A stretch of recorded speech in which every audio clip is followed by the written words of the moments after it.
It was breathtaking. It was something that you can't imagine. You're out of time. You just, there are no words. You have to come and see it.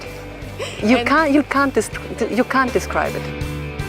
Skrb za čisto vodo postaja globalna skrb. Ta naravni vir, morda se včasih zdi, da ga imajo eni dovolj ali pa preveč, vendar tudi njegovi resursi so omejeni. Težava pa nastaja predvsem v onesnaževanju okolja, kajti mi, ki imamo 1/3 krasa v Sloveniji, imamo s tem tudi v krasu največje zajetje vode. In če onesnažujemo na površju, pravzaprav onesnažujemo 11.000 jam in vodo v podzemlju.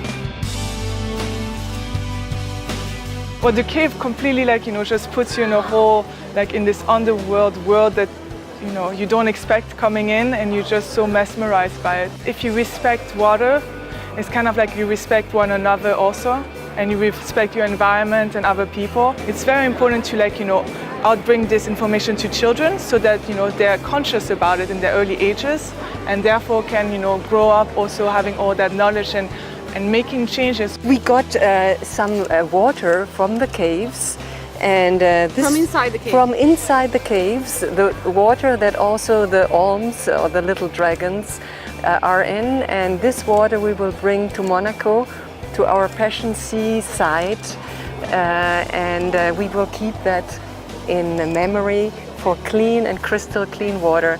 That's what we really would love to have all over the world. To je, ko smo mi zapisali, da je naša strateška usmeritev trajnostni razvoj, smo zapisali pravzaprav tudi skrb za okolje.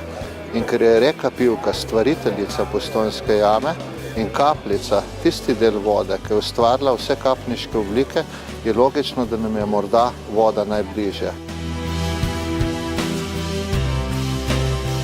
It's more about kind of just having more ethics and respect for the things that surround us. We're in such a fast-paced world that it's important sometimes to slow down and see and be thankful of the abundance we get and of the richness we have surrounding us, and that's also inside of us. You see all the years and all the drops of water that it took to create it. So it's very nice. It has this symbol of collaboration, of time, of nature, and just of this infinite cycle of creation.